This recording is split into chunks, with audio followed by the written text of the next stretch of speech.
আসসালামু আলাইকুম রহমতুল্লাহ। সবাইকে আজকের ক্লাসটায় স্বাগতম জানাচ্ছি। আমাদের আজকের আলোচনার বিষয় হচ্ছে কেন্দ্রমুখী বল এবং কেন্দ্রমুখী ত্বরণ। আমরা সাধারণভাবে বইতে যে প্রমাণগুলো পড়ছি বা বইয়ের যে ব্যাখ্যাটা পড়ছি, এটার বাইরে একটু এক্সট্রাভাবে কিছু বোঝার জন্য বা এক্সট্রা কিছু প্রতিবেদন দেখাবো আমি আজকের ভিডিওতে। তাই সবাইকে আজকের ভিডিওতে স্বাগতম জানিয়ে আমি আমার ভিডিওটা শুরু করছি। প্রথমে বুঝতে হবে কেন্দ্রমুখী বলটা কি। আচ্ছা, ধরে নিচ্ছি এটা হচ্ছে আমাদের সূর্য এবং এটা হচ্ছে পৃথিবীর কক্ষপথ। এই জায়গা হচ্ছে পৃথিবী, এটা কি আমাদের পৃথিবী। এখন পৃথিবীর ভর যদি হয় স্মল এম আর সূর্যের ভর যদি হয় ক্যাপিটাল এম, তাহলে আমরা বলতে পারি capital M is greater than small M. তার মানে হচ্ছে সূর্যের ভরটা অনেক অনেক বেশি, আর এই সূর্যের ভরটা অনেক অনেক বেশি হওয়ার কারণে এই সূর্যটার দিকে সূর্যটা পৃথিবীটাকে অনেক বেশি বলে আকর্ষণ করবে। তার মানে কি, এই পৃথিবীটা যদি সূর্যটা যদি পৃথিবীকে অনেক বেশি বলে আকর্ষণ করে, তাহলে তো আমাদের এতদিনে সূর্যের মধ্যে ঢুকে যাওয়ার কথা ছিল, কিন্তু আমরা ঢুকে যাচ্ছি না। কেন যাচ্ছি না? কারণ যখনই এই সূর্যটাকে পৃথিবীটাকে আকর্ষণ করছে, ঠিক তখনই কি করছে, পৃথিবীটা তার স্পর্শক বরাবর ভি বেগ নিয়ে বাইরের দিকে যাওয়ার চেষ্টা করছে। তাহলে এইটা ভি বেগ নিয়ে বাইরের দিকে যাওয়ার চেষ্টা করছে, আর আমাদের যে সূর্য সেটাই একটা বল নিয়ে এইটাকে টেনে তার কেন্দ্রের দিকে টেনে রাখছে, যার ফলে এইখানে একটা বলের উদ্ভব হয়েছে। আর এই বলটা যখন উদ্ভব হয়, আমরা বলি যে F equals to M A. সুতরাং যেখানে বল আছে সেখানেই ত্বরণ আছে, আর এই ত্বরণটা হচ্ছে কেন্দ্রমুখী ত্বরণ। তার মানে এই ত্বরণটার দিক হচ্ছে বৃত্তের ব্যাসার্ধ বরাবর কেন্দ্রের দিকে। এই ত্বরণটাকে হচ্ছে কেন্দ্রমুখী ত্বরণ বলা হয়। এখন এই কেন্দ্রমুখী ত্বরণের কিছু প্রতিপাদন নিয়ে আজ আমরা কথা বলবো। ধরে নিই দুইটা অক্ষ, একটা হচ্ছে এক্স অক্ষ আর একটা হচ্ছে ওয়াই অক্ষ। এটা এক্স অক্ষ, এক্স প্রাইম, ওয়াই ও ওয়াই প্রাইম, এটা হচ্ছে ওয়াই অক্ষ। এক্স অক্ষ বরাবর একক ভেক্টর আমরা জানি আই ক্যাপ, এবং ওয়াই অক্ষ বরাবর একক ভেক্টর আমরা জানি জে ক্যাপ। এখন এইটা যদি একটা বৃত্তাকার সুষম বৃত্তাকার পথ হয়, আমার চিত্রটা যদিও সুষম হয় নাই, ধরে নিয়ে এটা একটা সুষম বৃত্তাকার পথ, তাহলে এইটা একটা ব্যাসার্ধ ভেক্টর, অবশ্যই বৃত্তটার ব্যাসার্ধ। এই ব্যাসার্ধ ভেক্টরকে আমরা আর দ্বারা প্রকাশ করি। ব্যাসার্ধ ভেক্টরের অপর নাম আমরা বলতে পারি অবস্থান ভেক্টর। অবস্থান ভেক্টর, ব্যাসার্ধ ভেক্টর দুইটাই সেম। এখন এই অবস্থান ভেক্টর বলি, ব্যাসার্ধ ভেক্টর বলি, এই ভেক্টরটার দিক কোন দিকে হবে? এই ভেক্টরটার দিক হবে এই দিকেই। এই ভেক্টরটার দিক কোন দিকে হবে? ব্যাসার্ধ ভেক্টরের দিক হবে ব্যাসার্ধ ভেক্টর বরাবর। তার মানে বৃত্তের কেন্দ্র থেকে ব্যাসার্ধ ভেক্টর বরাবর বাইরের দিকে এটার দিক, আর এটার দিকে একক ভেক্টরটা আমরা ধরে নিচ্ছি ইটা দ্বারা আমরা দিক প্রকাশ করছি। কোন দিকে? বৃত্তের কেন্দ্র থেকে ব্যাসার্ধ বরাবর বাইরের দিকে, এটার দিক। এখন এটা ধরে নিলাম এক্স অক্ষের সাথে থিটা কোণ উৎপন্ন করেছে, এবং এই বিন্দুটা এ থেকে আমরা এক্স অক্ষ বরাবর একটা লম্ব টানবো। এই লম্বটা হচ্ছে আমাদের বি বিন্দুতে ছেদ করছে। তাহলে এই অংশটা যেহেতু এক্স অক্ষ বরাবর, এই অংশটাকে আমরা কি বলবো? Small x. আর এই অংশটা যেহেতু ওয়াই অক্ষ বরাবর, এই অংশটাকে বলবো আমরা স্মল ওয়াই। আমরা তো জানি যে উপাংশ, ভেক্টরের লম্ব উপাংশ অনুযায়ী আমরা জানি X equals to R cos theta. কেন এটা কস থিটা হলো? কারণ এটা আমরা ভূমি। আর Y equals to R sine theta. কেন এটা সাইন থিটা হলো? কারণ এটা লম্ব। লম্ব কোনটা? থিটার সাথে। ভূমি কোনটা? লম্ব কোনটা? থিটার সাথে যে বাহুটা থাকবে সেই বাহুটা হচ্ছে ভূমি, আর থিটার বিপরীতে যে বাহুটা থাকবে অথবা বাকি যে বাহুটা পড়ে থাকবে সেই বাহুটা হচ্ছে লম্ব। সুতরাং আমরা এক্স এর মান পেলাম, ওয়াই এর মান পেলাম। এখন থিটা ইকুয়ালস টু আমরা কি লিখতে পারি? দেখো, আমরা থিটা ইকুয়ালস টু কি লিখতে পারি? আমরা তো জানি omega equals to theta by T. তার মানে হচ্ছে এটা হচ্ছে কৌণিক বেগ, এটা কৌণিক সরণ। ওমেগাটা কৌণিক বেগ, থিটাটা কৌণিক সরণ। তার মানে আমরা লিখতে পারি omega equals to theta by T. সুতরাং theta equal to omega T. তাহলে এইখানে আমরা কি লিখতে পারি? X equals to R cos omega T এবং Y equals to R sine omega T.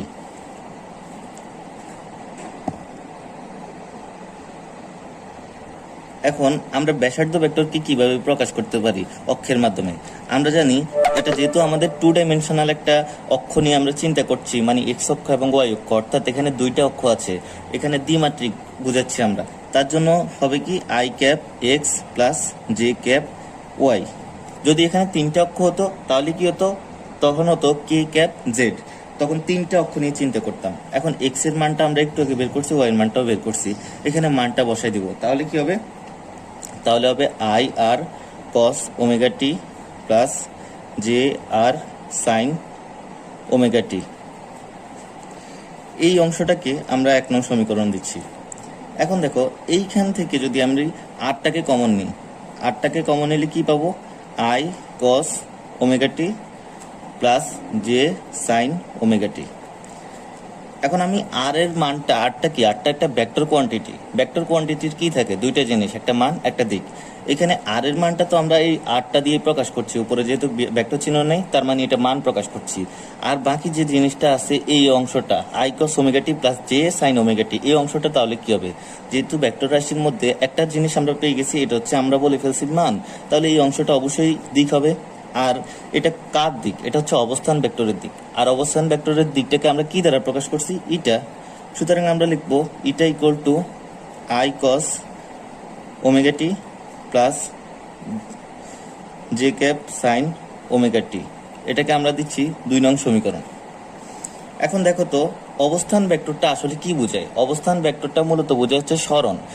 সুতরাং আমরা যদি সরণকে সময় সাপেক্ষে অন্তরীকরণ করি তাহলে কি পেতাম? বেগ পেতাম। আর বেগকে সময় সাপেক্ষে অন্তরীকরণ করলে আমরা ত্বরণ পেতাম। মানে আমরা এভাবে বলতে পারি D D T of S equals to V এবং D D T of V is equals to A. সুতরাং আমরা বলতে পারি এটা ডিরেক্টলি সরণকে যদি আমরা 2 বার অন্তরীকরণ করি তবে আমরা কি পাবো? ত্বরণটা পাবো। এই ক্ষেত্রে আর দ্বারা সরণ বোঝাচ্ছে মূলত। অবস্থান ভেক্টরটা আর কিছুই নয়, এটা একটা সরণ। সুতরাং আমরা যদি অবস্থান ভেক্টর থেকে আমাদের ত্বরণটা নির্ণয় করতে চাই তাহলে কি করতে হবে? অবস্থান ভেক্টরটাকে 2 বার অন্তরীকরণ করতে হবে। প্রথমবার অন্তরীকরণ করলে আমরা বেগ পাবো, আর দ্বিতীয়বার অন্তরীকরণ করলে আমরা ত্বরণ পাবো।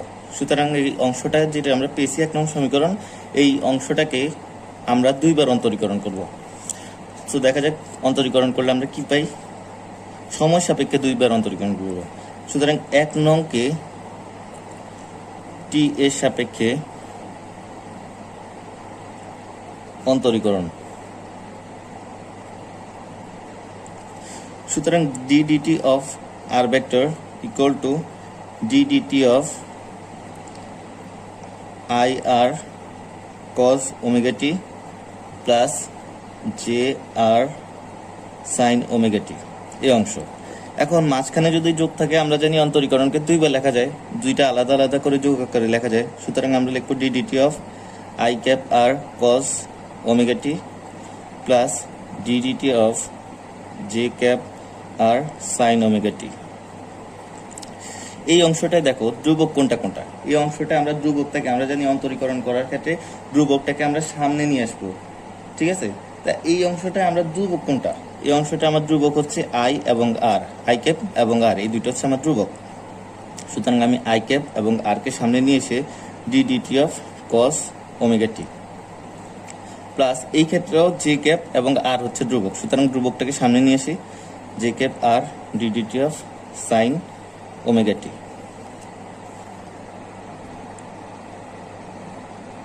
এখন দেখো আমি আগের লাইনটাকে আরেকবার লিখছি, যেহেতু এখানে আমি নতুন পৃষ্ঠায় এসেছি তাই আমি আগের লাইনটা আরেকবার লিখছি। I cap R D D T of cos omega T plus J cap R D D T of sine omega T. এখন দেখো আমরা কি জানি? D D X of cos X equals to minus sine X এবং D D X of sine X equal to cos X. কিন্তু এইখানে নিচে যেটা থাকবে উপরেও সেটা থাকার কথা ছিল, কিন্তু এখানে নিচে আছে টি, এখানে আছে ওমেগা টি। তাহলে আমরা কি করতে হবে? এইটা হচ্ছে আমাদের গণিতের যে নবম অধ্যায়ের 9.4 এবং 9.5-এ 2 রকমের অন্তরীকরণ আছে। এই নিয়মটাকে কয়েক নিয়মে করা যায়। এখন আমি সেটা বুঝাবো না, আমি সিম্পলি যাতে সবাই বুঝো তো একটা জেনারেল নিয়ম দেখাচ্ছি যাতে সবাই বুঝতে পারে আপাতত। কিন্তু যখন ম্যাথ করবা তখন এই নিয়মটা আরো অন্যান্যভাবে করা যাবে এবং কি মুখে মুখে করে ফেলা যাবে। সুতরাং আমি কি করব? আই ক্যাপ আর ডিডি, এখানে আমার আছে কস ওমেগা টি, সুতরাং এখানে এক্স এর জায়গায় আছে ওমেগা টি, সুতরাং নিচে আমি ওমেগা টি বসাবো, ওমেগা টি। কিন্তু আমার তো ওমেগা টি এর সাপেক্ষে অন্তরীকরণ করতে বলে না, আমার করছে ডিটি এর সাপেক্ষে অন্তরীকরণ করতে। সুতরাং আমি নিচে আবার ডিটি দিয়ে দেবো। এখন এটাকে সমতা কখন হবে? এই সমতা হবে যখন আমরা D Y by D omega T কে বাড়তে আনছি, সুতরাং আবার ডি ওমেগা টিকে গুণ করে সেটা সমতা করে দিতে পারবো, তখন গিয়ে এটা সমতা হলো।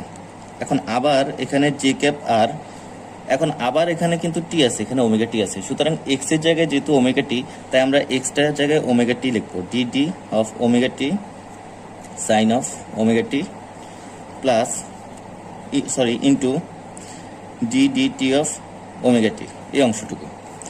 এখন এই অংশটুকুকে কি করব, এই অংশটা কোন সূত্র হলো, D x of cos x, ddx of cos x equals to minus sin x, এই সূত্রটা হলো। সুতরাং এখানে একটা মাইনাস আসবে, আমি মাইনাসটা প্রথমে লিখি, আই ক্যাপ আর, এখানে সাইন হবে, সাইন এক্স, এক্স এর জায়গায় আছে ওমেগা টি, সুতরাং সাইন অফ ওমেগা টি। এবং এইখানে দেখো ডিডিটি অফ ওমেগা টি যখন আমরা করব, ওমেগাটা ধ্রুবক, ওমেগাটা সামনে চলে আসবে, এবং D D T of T, D D T of T এটা হচ্ছে 1, ওমেগাটা যেহেতু ধ্রুবক সুতরাং সামনে চলে আসবে, আর ডিডিটি অফ টি সেটা হচ্ছে 1, সুতরাং 1 দিয়ে ওমেগাকে গুণ করলে ওমেগা থাকবে, সুতরাং এখানে একটা বাড়তি ওমেগা আসবে, প্লাস জে ক্যাপ আর, এখানে ডিডিএক্স অফ সাইন এক্স এর সূত্র, এটা হবে কজ এক্স, ও এক্স এর জায়গায় কি আছে ওমেগা টি, সুতরাং কজ অফ ওমেগা টি। এবং এইখানে আমরা আগের নিয়মটা এইখানে যেটা করছি সেটাই, ওমেগাটা সামনে চলে আসবে ধ্রুবক, এবং D D T of T is equals to omega, DDT of T is equals to হচ্ছে 1, সুতরাং 1 into omega equal to omega হবে, ইন্টু ওমেগা। এখন ওমেগাটাকে আমরা এটার পাশে নিয়ে আসি, minus I cap R omega sine of omega T plus J cap R omega cos of omega T. এই অংশটা আমার কি বলতো, এই অংশটা হচ্ছে আমার বেগ। কেন বেগ পেলাম, কারণ এটাকে আমরা অবস্থান ভেক্টরের সাপেক্ষে অন্তরীকরণ করেছি। এখন এই বেগটাকে যদি আমরা আরো একবার অন্তরীকরণ করি তাহলে কি পাবো, তাহলে আমরা ত্বরণটা পেয়ে যাব, আমরা যেটা চাচ্ছি আজকের পড়াটা কেন্দ্রমুখী ত্বরণ, আমরা ওই কেন্দ্রমুখী ত্বরণটা পেয়ে যাব। এখন দেখো এটাকে আরেকবার অন্তরীকরণ, বেগটাকে একবার অন্তরীকরণ করি সময় সাপেক্ষে, ডিডিটি অফ বি। তাহলে এইখানে আমরা একটু আগে কাজটা করিনি, একটু বাড়তি শর্টে করিনি। দেখো আই আর ওমেগা তিনটা হচ্ছে ধ্রুবক, আর আমরা জানি অন্তরীকরণ করলে ধ্রুবকটা সামনে চলে আসে, তাই আমরা প্রথমে এই অংশটাকে সামনে নিয়ে আসি, minus I cap R omega DDT of sine of omega T plus, এখানে আবার ধ্রুবককে জে আর ওমেগা, তাহলে এইটাকে সামনে নিয়ে আসি, J cap R omega DDT of omega T, এই অংশটুকু। তো একটু আগে আমরা সাইন অফ ওমেগা টিকে যখন টি এর সাপেক্ষে অন্তরীকরণ করেছি তখন আমরা কি পেয়েছি, তখন আমরা পেয়েছি ওমেগা কস ওমেগা টি। সুতরাং এইখানে আমি আর করলাম না, যেহেতু আমার ভিডিওটা এমনিতেই লেন্দি, তাই আমি আজকে একটু ফাস্ট কথা বলছি এবং কি এটা শর্ট করে চলে যাচ্ছি। তাহলে সাইন অফ ওমেগা টিকে যদি টি এর সাপেক্ষে অন্তরীকরণ করি তাহলে পাবো omega into omega cos omega T. আর এইখানে দেখো, সরি এখানে আমি একটু ভুল লিখেছি, এখানে D of cos omega T হবে। সুতরাং আমরা যদি এখানে কস ওমেগা টিকে টি এর সাপেক্ষে অন্তরীকরণ করি তাহলে কি পাবো, একটু আগে আমরা বের করছি, তখন পাবো minus sine of omega into minus omega into sine of omega T. তাহলে এখানে মাইনাসটা প্লাসে মাইনাসে মাইনাস হয়ে যাবে, জে ক্যাপ আর ওমেগা, এবং এখানে কি পাবো into omega of sine of omega T. সুতরাং minus I cap R omega square cos omega T minus J cap R omega square sine of omega T. এটাই হচ্ছে আমাদের ত্বরণ, কেন্দ্রমুখী ত্বরণ। এখন আমি কি করতে পারি, একটু আরেকটু কাজ করতে পারি, আমি মাইনাস আর ওমেগা স্কয়ারটাকে কমন নিতে পারি, কমন নিলে কি আসবে, I cos omega T plus J sine omega T. একটু দেখো আমি কিন্তু প্রথমেই এই অংশটাকে কি লিখছি, এই অংশটাকে আমি লিখছিলাম ইটা, এই অংশটাকে আমি কি দ্বারা প্রকাশ করছি, eta equals to I cos omega T plus J sine omega T. এবং আমি বলেছিলাম এটা কোনো ম্যাগনিটিউড বা মান নয়, এটার মান হচ্ছে এক, এটা একটা একক ভেক্টর, এটা শুধুমাত্র দিকটা প্রকাশ করছে। সুতরাং এটা বলতে পারি আমরা আর ওমেগা স্কয়ার ইটা। এবং এখানে মাইনাসটা দ্বারাও এক্স্যাক্টলি কোনো মান বোঝাচ্ছে না, কারণ অ্যাকচুয়ালি মাইনাসটা কোনো মান বা ম্যাগনিটিউড নির্দেশ করে না, মাইনাসটা যেটা নির্দেশ করে সেটা হচ্ছে দিক, এটা কি বাম দিকে আছে না ডান দিকে আছে, সংখ্যারেখার কোন দিকে আছে সেই দিকটা নির্দেশ করে মাইনাস। সুতরাং এইটা কোনো ভ্যালু নির্দেশ করে না। এখন দেখো তো আমি যখন একক ভেক্টরটা লিখবো, মানে ধরো যে একটা একক ভেক্টর যদি লিখি, এ ক্যাপ ইকুয়ালস টু আমরা কি লিখি, এ ভেক্টর ডিভাইডেড বাই এ ভেক্টরের মান। তার মানে আমরা একক ভেক্টরের সংজ্ঞা কি বলছিলাম, যে মান শূন্য নয়, বা তোমরা কি পড়ছিলা, মান শূন্য নয় এমন একটি ভেক্টরকে তার মান দ্বারা ভাগ করলে ওই ভেক্টরের দিকে যে ভেক্টর পাওয়া যায় তাকে একক ভেক্টর বলে। সুতরাং এটাই যদি হয় তাহলে আমি কি লিখতে পারি, একটু গুণ করে দিই, এ ভেক্টর ইকুয়ালস টু একক ভেক্টর ইন্টু এ এর মান। সুতরাং এই একক ভেক্টরের সঙ্গে যে অংশটা থাকে সেটাই হচ্ছে তার মান, ওই ভেক্টরটার মান। এখানে এটা হচ্ছে একক ভেক্টর, তাহলে একক ভেক্টরের সঙ্গে যে অংশটা থাকে সেটা হচ্ছে ওই ভেক্টরটার মান। সুতরাং এখানে এ ভেক্টরটার মান কি হবে? এ ভেক্টরটার মান হবে ইটার সাথে যে অংশটা আছে সে অংশটা। সুতরাং আমি মান লিখতে পারি, যদি শুধুমাত্র মান নিই তাহলে এই equals to R omega square. এখানে মাইনাসটা কেন নিলাম না? কারণ আমি আবারও বলছি মাইনাসটা দ্বারা কখনো ম্যাগনিটিউড নির্দেশ করে না, মাইনাসটা দ্বারা হচ্ছে দিক নির্দেশ করে। এখন একটু এখানে কথা আর একটু বলা দরকার, এখানে মাইনাসটা আসছে, মাইনাসটা দ্বারা কি বুঝাচ্ছে আমি একটু দেখো। মাইনাসটা কেন আসলো, কি কারণে মাইনাসটা আমার আসলো? এখন দেখো, আমি যখন এখানে একটা উদাহরণ দিছিলাম, এটা এক্স অক্ষ, এটা হচ্ছে ওয়াই অক্ষ, তখন দেখো ইটের দিকটা দেখাচ্ছি, আমরা অবস্থান ভেক্টরের দিকটা দেখাচ্ছি কেন্দ্র থেকে ব্যাসার্ধ বরাবর বাইরের দিকে। সুতরাং মাইনাস ইটার দ্বারা কি বোঝাচ্ছে? দিকটা। সুতরাং মাইনাসটা দ্বারা বিপরীত দিক বোঝাবে, ইটের দিকের বিপরীত। সুতরাং এটা হবে ব্যাসার্ধ বরাবর, ব্যাসার্ধ থেকে পরিধি থেকে কেন্দ্রের দিকে। আমরা কিন্তু কেন্দ্রমুখী ত্বরণের যে সংজ্ঞা, সেই সংজ্ঞাটা তোমরা বই খুলে দেখতে পারবে যে বৃত্তাকার পথে আবর্তনরত কোনো বস্তুকণা তার কেন্দ্রের দিকে অথবা ব্যাসার্ধ বরাবর কেন্দ্রের দিকে যে কেন্দ্রমুখী যে ত্বরণটা লাভ করে সেই ত্বরণটা হচ্ছে তার কেন্দ্রমুখী ত্বরণ। সুতরাং কেন ব্যাসার্ধ বরাবর কেন্দ্রের দিকে সে লাভ করলো, এই ইকুয়েশনগুলো দেখে তুমি ক্লিয়ারলি বুঝতে পারছো যে কেন তার ব্যাসার্ধ বরাবর কেন্দ্রের দিকে হয়, এবং তুমি এটা কিন্তু প্রমাণ আজকে থেকে করতে পারবা। বইতে কিন্তু দেখবা ব্যাসার্ধ ভেক্টরের যে তোমার এখানে যে কেন্দ্রমুখী ত্বরণের ভেক্টর রূপ সেটাই দেখাইছে শুধু, কিন্তু কিভাবে আসছে ওই ভেক্টর রূপটা সেটার প্রতিপাদনটা আমি করছি। এখন এটা হচ্ছে আমাদের প্রথম সমীকরণ। এখন আমি কি জানি, V equals to omega R. সুতরাং এইখানে ওমেগা ইকুয়াল টু কি লিখবো? Omega equals to V by R. সুতরাং ওমেগার মানটা আমরা যদি এখানে ভি বাই আর লিখি, তাহলে R into V by R whole square equals to R into V square by R square. একটু অপর পেজে যাইতে হবে। R equals to B square by R square. তাহলে এখানে আর স্কোয়ার যদি একটা আর কেটে দিই তাহলে বি স্কোয়ার বাই আর। আমি অপর পেজে আর গেলাম না। A equals to B square by আর।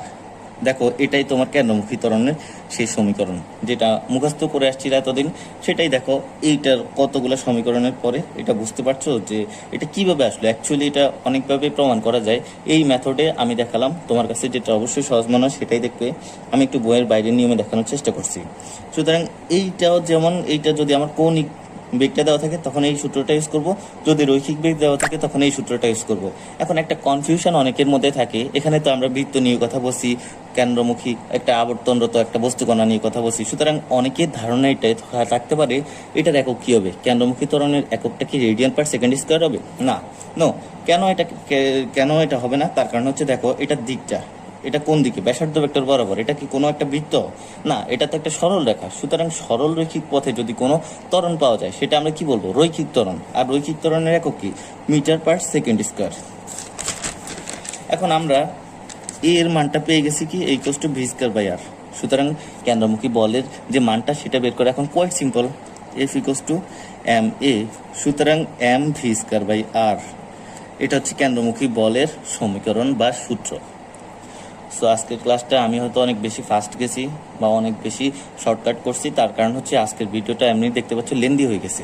আরও যদি ডিপে যেতে আমি চাইলে পারতাম, কিন্তু ওটা করতে গেলে আরও অনেক লেন্দি হয়ে যেত। জানি না এখন পর্যন্ত কয়জন দেখতেছো, যারা দেখতেছো তাদেরকে সবাইকে ধন্যবাদ। আশা করি কিছুটা হলো বুঝতে পারবা। যদি বুঝতে না পারো ভিডিওটা আবার রিপ্লাই দেখো, তাও যদি বুঝতে না পারো কমেন্ট করতে পারো। সবাইকে ধন্যবাদ। আসসালামু আলাইকুম রহমতুল্লাহ।